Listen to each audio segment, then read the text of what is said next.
Jordan with AB Friendly Company, and you're at the Underground Meadery. As you can see, we're siphoning off a jug. We're using our little low siphon. We've got a funnel. I've got these really cool bags that this guy sent me that we're using. They're a bottle in. They're reusable. We wrote cran-apple braggot. This is a braggot that we made back at a Neoteric Farms with Ben McKibben.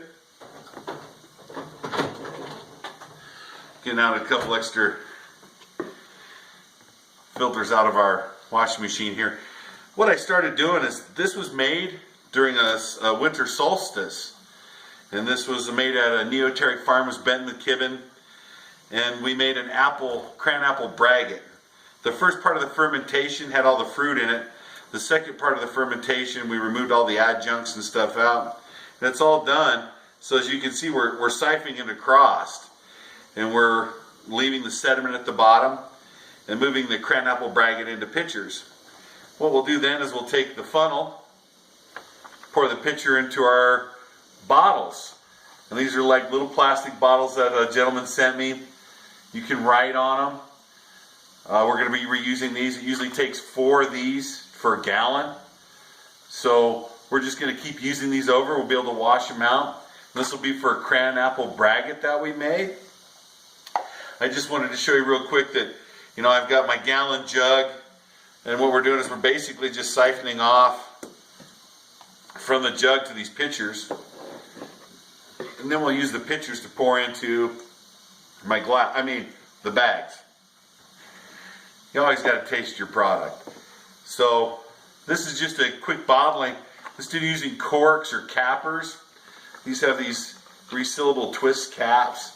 Thought we'd try these out. I think they're pretty cool. This is something I think you can use for backpacking, camping, easy storage. Not a lot of bottles that can break. You can, when you're done, you can just stick these in a shelf. I have my container over here where I just fill them up in them. So I'm going to try some of these. I think they're pretty interesting to use. So we're using our small siphon tube, right? So you just stick it in all the way to the bottom.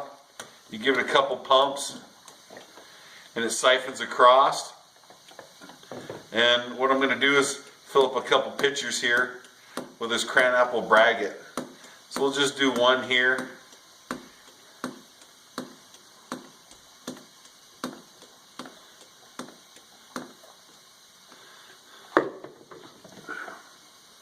Pull this over.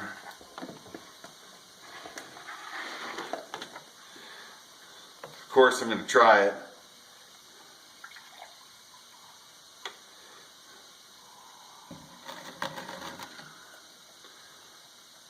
So, a couple things when you look at your meads, try to use a nice clean clear glass.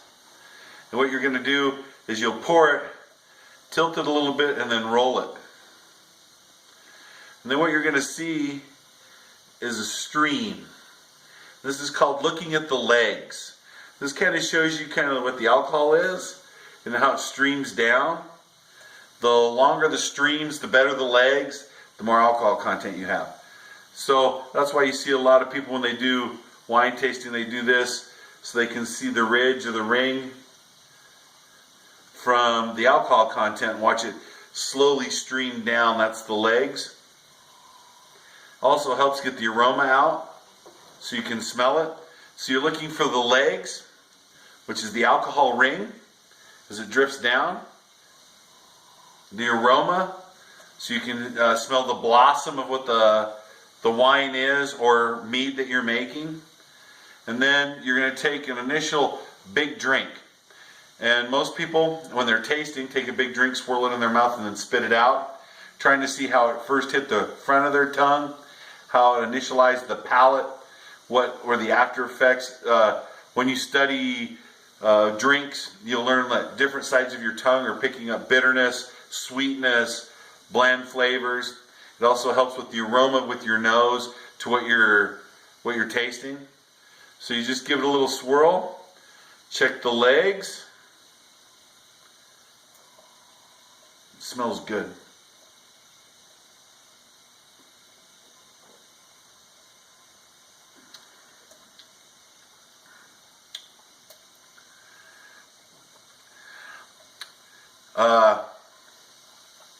Getting a good grain taste right off the beginning, right off the bat, because it's a braggot. It has, nice warm filling coming up at the back end here. I didn't get the fruit and the apple. I can taste the apple quite a bit, not as much as the cranberry. Clarity is okay. I'd probably, to enter this in a competition, I'd have to probably run it through one of my micro filters a couple times. Yeah, good braggot. This would be something I think that you can serve at like Thanksgiving dinner.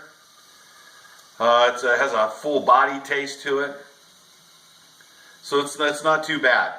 I've made better braggots, but I think this one's pretty good. But for a competition, I'd clarify it a little bit more, maybe let it age out a little bit more.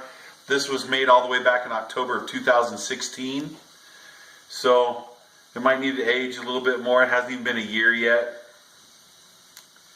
Has a good aroma, has a heavy apple smell. Not much of the cranberry. The cranberry brings out a tartness in it with the grain, so it's not too bad. So the next thing that we're going to do is we're going to take our really cool bags, put our funnel in it,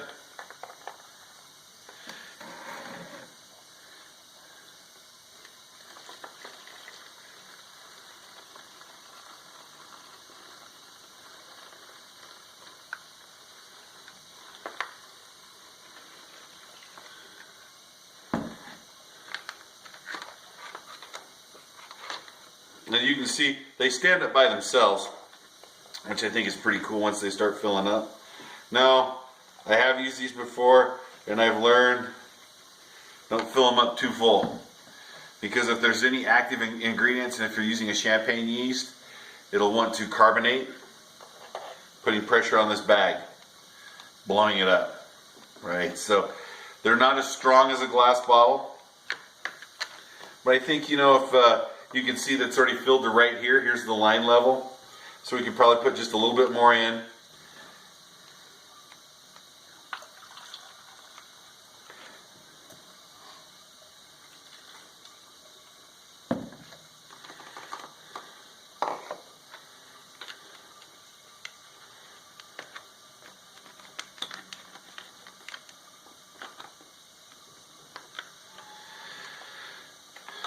I think these are really kind of cool for storage.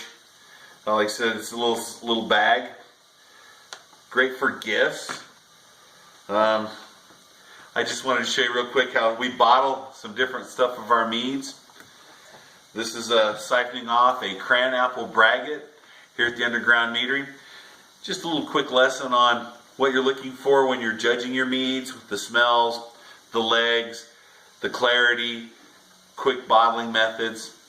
So I thought I'd just give you this a quick insight of how we're bottling some of our meads.